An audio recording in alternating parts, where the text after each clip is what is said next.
बरसों लगते हैं जिंदगी बनाने में, और जिंदगी फिर भी कम पड़ती है रिश्ते निभाने में। दूसरों का बुरा सोचने वालों का कभी भला नहीं होता। हमें अपनी गलतियों की सजा भले ही तुरंत ना मिले, लेकिन कभी ना कभी जरूर मिलती है। झूठ का कोई भविष्य नहीं, वो आपका आज शायद सुखद करे, पर कल तो बिल्कुल नहीं। हमेशा सत्य और धर्म के पक्ष के साथ खड़े रहें, भले ही आपको अकेले क्यों न रहना पड़े। श्री कृष्ण कहते हैं, गलतियां कीजिए, वो तो सबसे होती है, पर कभी किसी के साथ गलत ना कीजिए। जहां तेरे अपने तेरा हाथ छोड़ेंगे, वहां मैं तेरा हाथ थाम लूंगा। कर्म भूमि की दुनिया में शर्म सभी को करना है। भगवान सिर्फ लकीरें देता है, रंग हमें ही भरना है।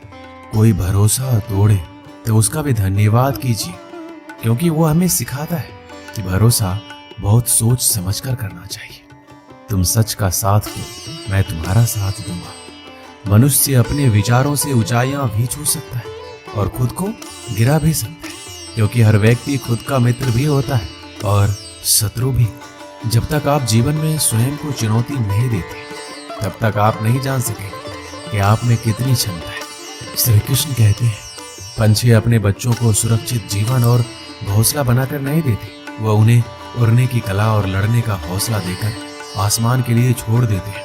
किसी को हराना अहंकार है, लेकिन खुद को उससे बेहतर बनाना संस्कार है। इंतजार तो मुझे उस ऋतु का है जिसमें पानी नहीं तेरा प्यार बरसे। कठिन परिस्थितियां व्यक्ति के जीवन का अभिन्न अंग है, इसलिए परिस्थितियां व्यक्ति के नियंत्रण में हो ही नहीं सकती। महत्वपूर्ण ये है कि व्यक्ति किस तरह से अपने विवेक से उस समस्या का हल निकालता है। श्री कृष्ण कहते हैं, जो मनुष्य जीवन में सत्य का मार्ग चुनता है, उसका सफर मुझ तक ही आके समाप्त होता है। सफलता का कोई मंत्र नहीं है, यह सिर्फ मेहनत और लगन का फल होता है। कोशिश करें कि जीवन का हर पल अच्छा गुजरे, क्योंकि जीवन अधिक समय के लिए नहीं रहता है, परंतु अच्छी यादें हमेशा जिंदा रहती है। इस संसार में देखने के लिए बहुत सारे खूबसूरत स्थान हैं, पर सबसे खूबसूरत जगह है बंद आंखों से अपने भीतर देखना। शब्दों के दांत नहीं होते, परंतु शब्द जब काटते हैं तो दर्द बहुत होता है। कभी कभी घाव इतने गहरे हो जाते हैं कि जीवन समाप्त हो जाता है, परंतु घाव नहीं भरते।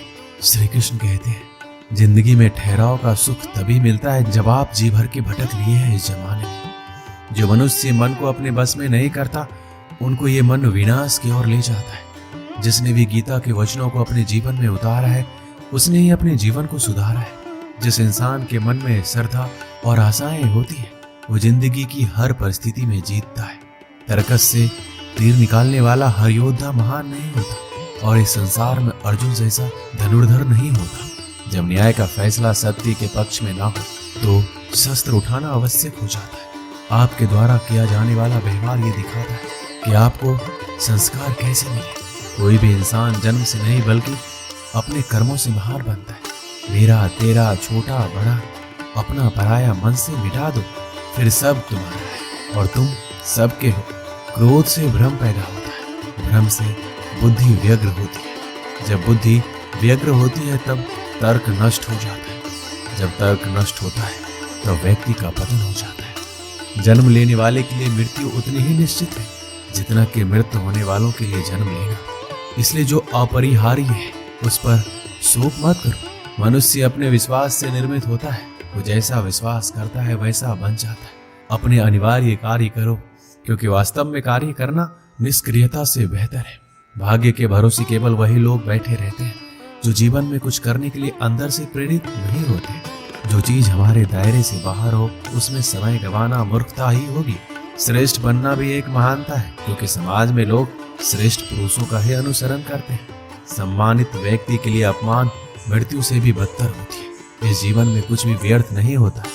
बुद्धिमान व्यक्ति ईश्वर के सिवा और किसी पर निर्भर नहीं रहता। श्री कृष्ण कहते हैं, समय से पहले और भाग्य से अधिक कभी किसी को कुछ नहीं मिलता है। जो व्यवहार आपको दूसरों से पसंद ना हो, ऐसा व्यवहार आप दूसरों के साथ भी ना करें। जब जब इस धरती पर पाप, अहंकार और अधर्म बढ़ेगा, तो उसका विनाश कर पुनः धर्म की स्थापना करने हेतु मैं अवश्य अवतार लूंगा।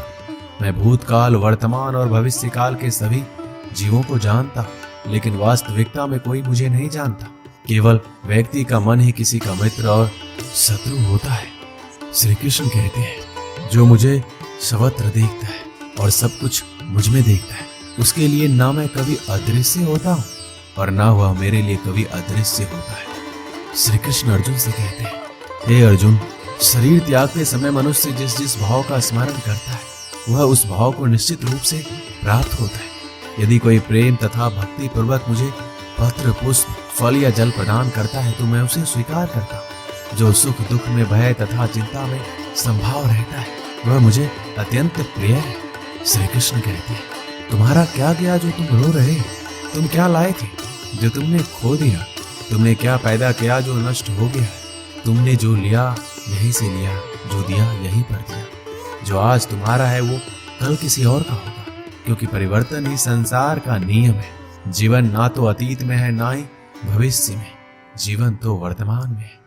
एक समय की बात है, एक गांव में एक व्यक्ति रहता था जो अपने जीवन को लेकर बहुत चिंतित रहता था। उसे लगता था कि उसके जीवन में एक बड़ा बदलाव आना चाहिए, जिससे उसे जीवन में किसी भी तरह की परेशानी ना रहे, उसके पास खूब धन हो और उसकी खूब प्रसिद्धि हो। वह जहां जाए उसे सम्मान मिले, परंतु उसके जीवन में कुछ भी नहीं बदल रहा था, क्योंकि वह कुछ करने की जगह बस सही समय का इंतजार कर रहा था और समय उसके कुछ करने का इंतजार कर रहा था।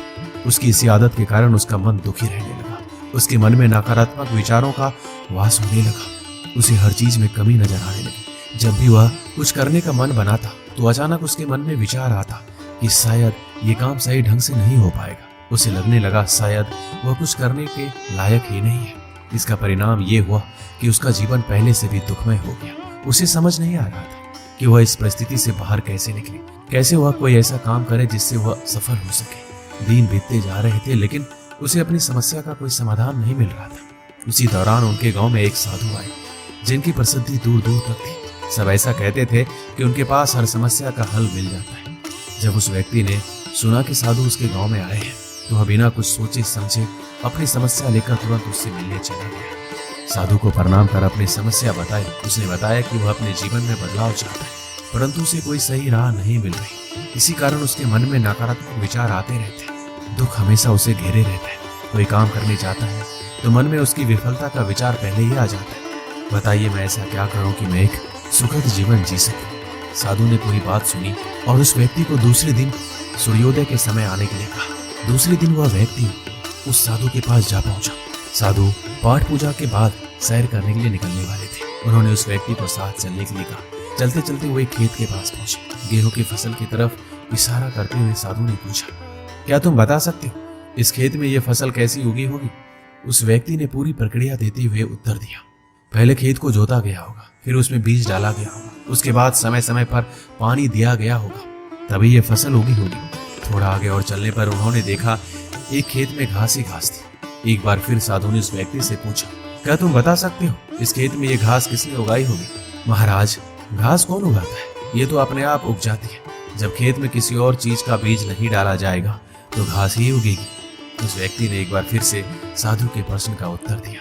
तुम्हारे इन्हीं उत्तरों में तुम्हारी समस्या का हल छुपा है। साधु ने उस व्यक्ति को समझाना शुरू किया। मानव भी एक खेत की तरह ही होता है। इसमें तुम जो भी बीज डालोगे तुम्हें वही फसल मिलेगी। अगर तुम इस पर काम करते रहोगे, इसमें सकारात्मकता के बीज बोते रहोगे, तो ये तुम्हें सफलता की ओर बढ़ाएगा। और यदि तुम अपने भविष्य की चिंता में वर्तमान का समय भी नष्ट करोगे तो दिमाग में नकारात्मकता की वृद्धि होगी। बदलाव तभी संभव है जब हम व्यर्थ की चिंता को छोड़कर और सही समय की प्रतीक्षा ना करते हुए अपने वर्तमान में ही वो काम करें जो हमें करना है।